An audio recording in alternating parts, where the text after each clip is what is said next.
So, how does the world end? Nuclear war?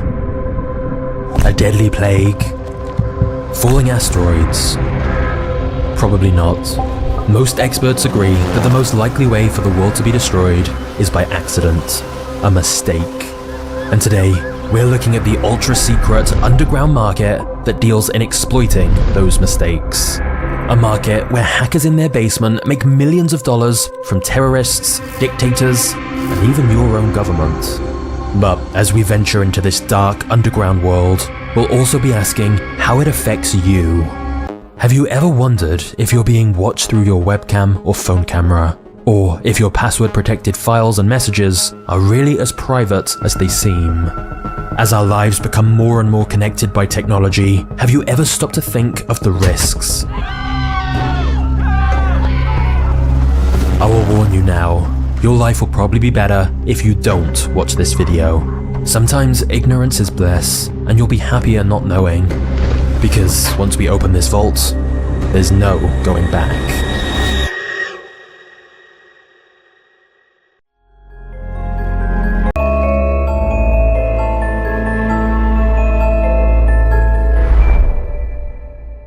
I hardly ever updated my computer. I used to hit the remind me later button over and over until eventually whoever was telling me I needed to update just gave me no choice and ran the update anyway. I'd always think, why do we need so many updates? What's even changing? If you can relate, then by the end of this video, I guarantee you'll have changed your mind about postponing updates. But let's start at the beginning. There are all kinds of secret black markets. From drugs, to organs, to weapons, there will always be illegal trades happening in the shadows. But one of the most disturbing and secretive markets is the buying and selling of zero-day exploits. Which raises our first question. What the hell is that? A zero-day, sometimes pronounced O-day, is essentially a flaw in either software or hardware for which there is no existing patch or fix. It's called a zero-day because the original developer has had 0 days to come up with a defense. They have no idea it's even there. And until the vendor learns about it and provides an update to fix it, anyone using that software or hardware is vulnerable. That's why 0 days are the most powerful tool to any hacker. It can be a backdoor into any system in the world. For example, a 0 day in Apple's iOS could allow someone to remotely break into any iPhone in the world and see every file, app, photo, and message, completely undetected. And there is no protection against a 0 day exploit. By definition, it's an unknown vulnerability, so no antivirus will help you. Of course, eventually, the manufacturer finds the security hole and releases a security update. But it could be months or years before they detect it, which means a catastrophic amount of damage can be done before then. With the right 0 day exploits, a hacker could break into any company or system in the world. And that doesn't just mean your devices. They could break into a military base, or the safety controls at a chemical plant, or even shut down a nation's electricity grid. Given how powerful these 0 day exploits can be, they are of course incredibly lucrative. The right buyer will pay millions of dollars. But as for who is buying these 0 day exploits, well, that's an even more disturbing question.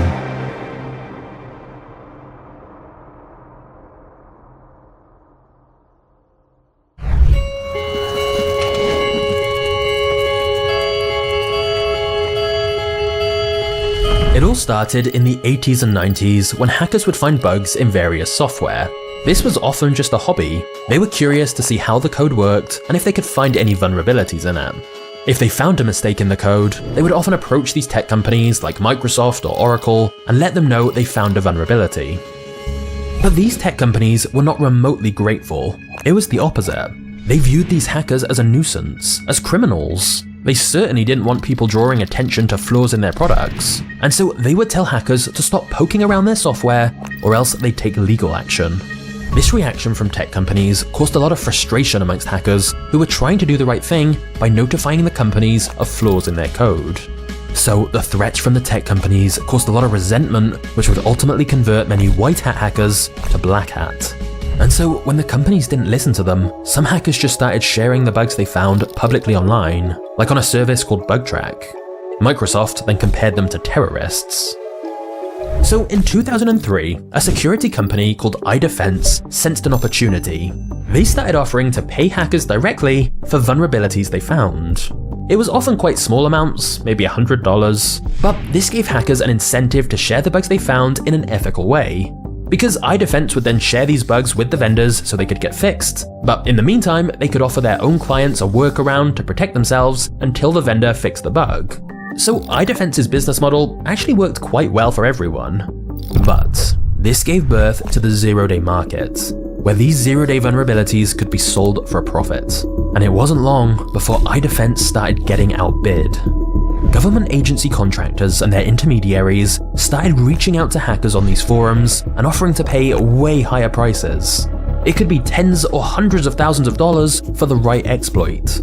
Of course, there was one critical condition: complete silence. A zero-day is only worth so much if nobody else knows about it, as obviously as soon as the vendor fixes the security hole, the hacker loses access. So if government spies and brokers were going to shell out 6 figures for a zero-day exploit, it was crucial nobody else knew about it. The first rule of the zero-day market is you do not talk about the zero-day market. iDefense started to notice bug submissions began to drop, and some hackers started suggesting they had better options.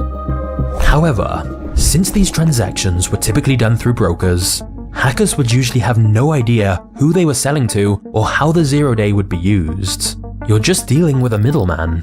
You may hope the exploit you found is being sold to your own government, who will use it to spy on terrorists and prevent harm. But in reality, it could be sold to a rogue nation state who may use it to trigger an explosion at a chemical plant and kill civilians.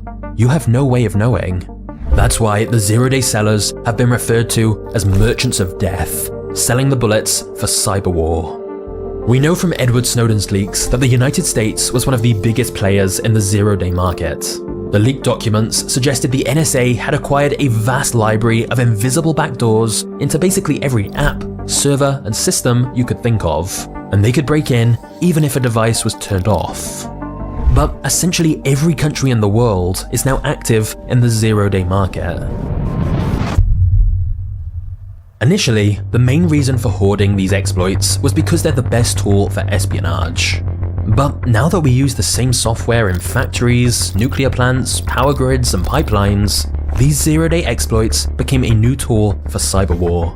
Of course, the exact same zero-days that could be used against your enemies can be used against you, as most of the world is all using the same technology. And tech companies have embraced the mantra of move fast and break things. But this means as more code is hastily written, more bugs appear that can be exploited. Interestingly, tech companies have now changed their tune towards hackers, and instead of viewing them as the enemy, they've realized they're a cheap form of quality assurance. So many companies now offer their own bug bounty programs to pay hackers for finding vulnerabilities in their code. The problem is, zero-day brokers pay significantly more money, so companies are basically trusting hackers who find a bug will accept less money by giving it directly to the vendor so they can fix it, rather than selling to a zero-day broker. As an example, there is a zero-day broker who actually shares their price list publicly called Zerodium. Most brokers are very secretive about who they sell to and for how much, but Zerodium is transparent that they pay between $2 and $2.5 million for a zero-day for Android or iOS that can access a user's device fully. This is the holy grail of zero-days, as it can get you into almost any device without the user even needing to click anything. So, as you can now see, there is a thriving market for zero-day exploits, as they can essentially be cyber weapons of mass destruction. And you can imagine the damage they could inflict. Except, we don't need to imagine, it's already happened.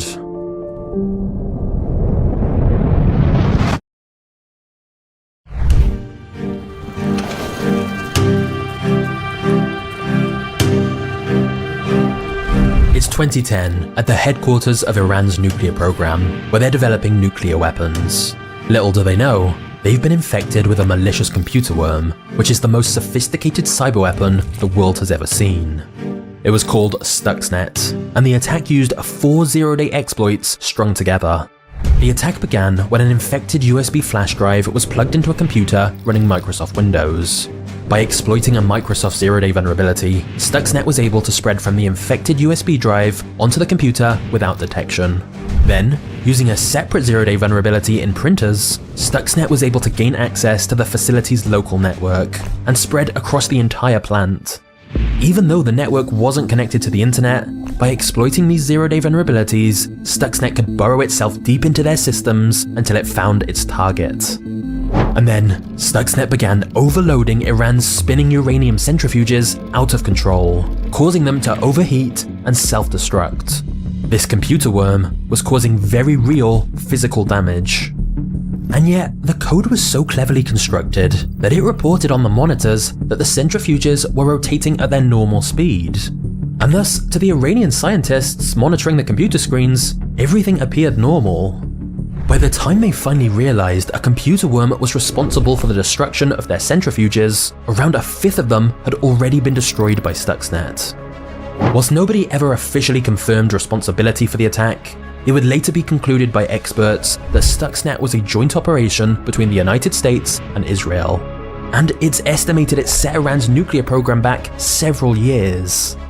However, the other consequences of Stuxnet cannot be overstated. This was the world's first cyber weapon of mass destruction. A former NSA director compared it to the moment the first atomic bomb was used. A new weapon was now out there, and there was no going back.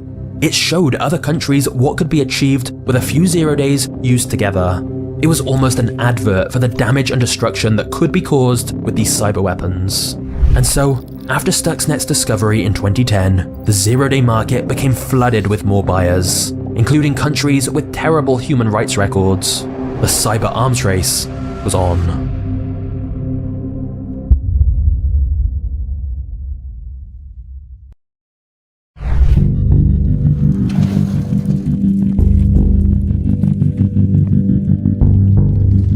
It's May 12th, 2017, and panic has erupted in London. Patients are being turned away from hospitals, being told their surgeries can't go ahead. They're told that the British health system has been hacked. More specifically, many hospitals in the UK had been infected with ransomware called WannaCry.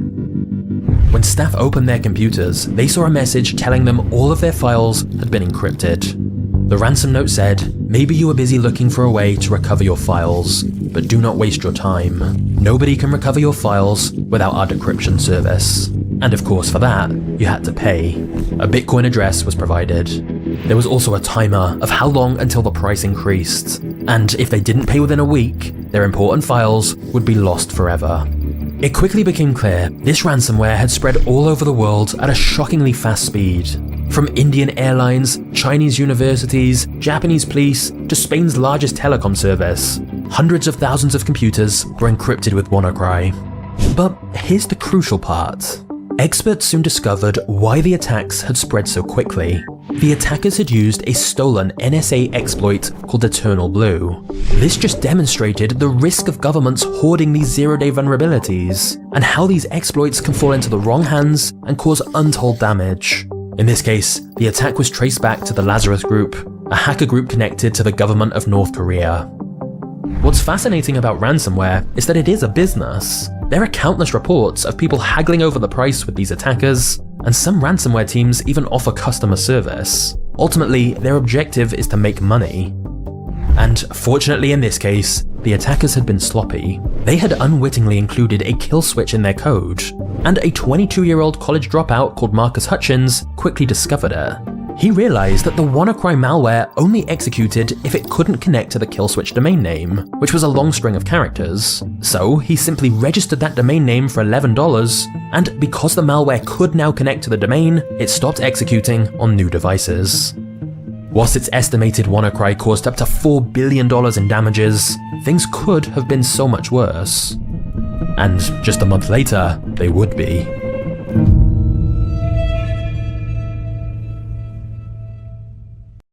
Before we get to the next chapter, let's talk about how you can save money with today's sponsor, ShipStation. If you're running a business, managing orders can be very chaotic. And that's why I'm a big fan of ShipStation, as they make it so easy to automate shipping tasks. ShipStation seamlessly integrates with services and selling channels you already use, and so you can manage all your orders on one simple dashboard.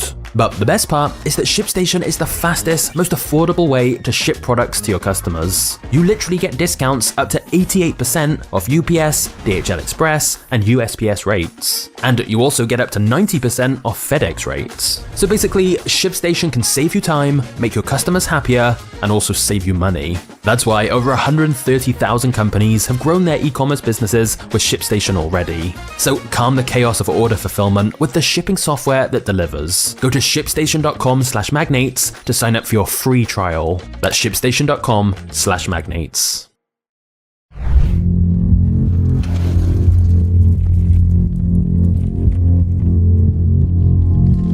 On June 27th, 2017, Russia used this new leaked NSA cyber weapon in Ukraine, in what became the most destructive cyber attack in history. Ukrainians woke up to see black screens everywhere. They couldn't buy groceries, couldn't get money out to ATMs, couldn't get paid, and they couldn't even monitor radiation levels at Chernobyl. So they had no idea if they were safe. This single attack from Russia is estimated to have cost over $10 billion. But Russia was so deeply inside all of Ukraine's systems that they could have easily used that power for something very deadly. But instead, they were trying to send a message to Ukrainians that their government was weak and Russia was stronger and in control. They had actually done something similar 2 years earlier using a different exploit, when the Russians briefly shut off the power grid in Ukraine, plunging the country into darkness and panic. What's fascinating about these cyber attacks is that one of the reasons things weren't much worse for Ukraine is that at the time, not everything was as interconnected and automated in the country. Whereas, if you contrast that with a country like the United States, virtually everything is connected to the internet. And thus, experts have warned that as we continue to connect more devices, from our hospitals to chemical plants to pipelines to cars to light bulbs and fridges, we are essentially creating the world's largest attack surface. You may think these incidents would be more of a wake-up call. We've had one country remotely destroying another country's nuclear program. We've had hackers encrypt files around the world costing billions of dollars. We've even had a country shut off the power in another country. But the news cycle moves on, exploits continue to be hoarded, and the secretive zero-day market continues to thrive. But if you thought the zero-day market was worrying, wait until you hear about Silk Road. It's time we take a journey to the dark web and learn about the most illegal business in the world. Just click the thumbnail on screen and I'll see you there.